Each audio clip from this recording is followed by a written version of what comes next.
J'ai peur de jamais réussir à être maman. Qu'est-ce qui vous fait dire ça? Que déjà, je trouve que juste m'occuper de moi, c'est dur. Parce que, en fait, c'est comme si on était tout le temps deux à se battre. Genre l'adulte et l'enfant, et je dois systématiquement fliquer l'enfant pour pas oublier les rendez-vous, je sais pas, gérer les excès tout le temps, écouter quand quelqu'un me parle.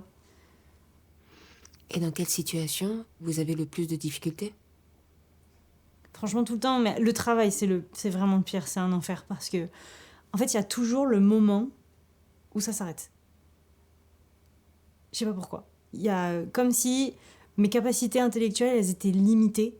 Et il n'y a plus rien qui rentre, il n'y a plus rien qui sort. Et je me mets à faire des erreurs hyper graves. Et du coup, la plupart du temps, ça finit mal. Et moi, je me retrouve à avoir honte de moi, en fait, d'être incapable.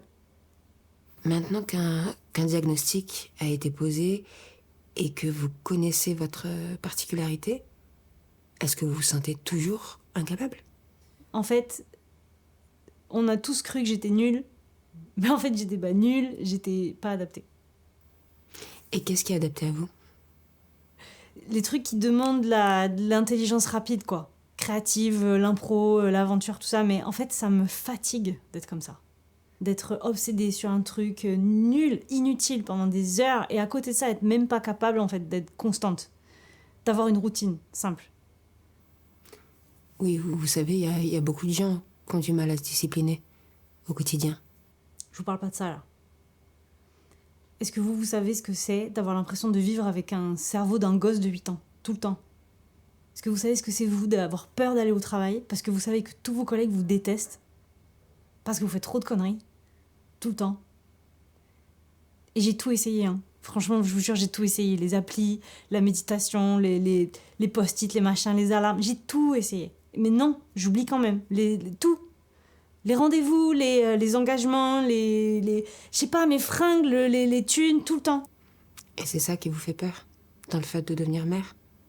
Ben oui, imaginez si j'oublie mon gosse, en fait, dans la voiture ou à l'école, si j'oublie les rendez-vous médicaux, tout ça. Enfin, c'est... Et puis pire, j'ai peur de jamais réussir à lui apprendre ce que c'est la responsabilité. Comment... Et moi, comment je vais réussir à m'organiser pour m'occuper de lui? Vous savez de quoi un enfant a besoin? Bah oui, il a besoin d'un adulte responsable. Qui lui donne de l'amour et de la sécurité. Moi, ce que je vous propose, c'est de repartir de vous. Et de vous apporter tout cet amour, toute cette confiance, toute cette sécurité dont vous avez besoin. Et de vous accepter, tel que vous êtes, avec votre fonctionnement, votre rythme, vos besoins. Et plus tard, on verra pour votre enfant. Ce sera bénéfique pour vous et ce sera bénéfique pour l'enfant.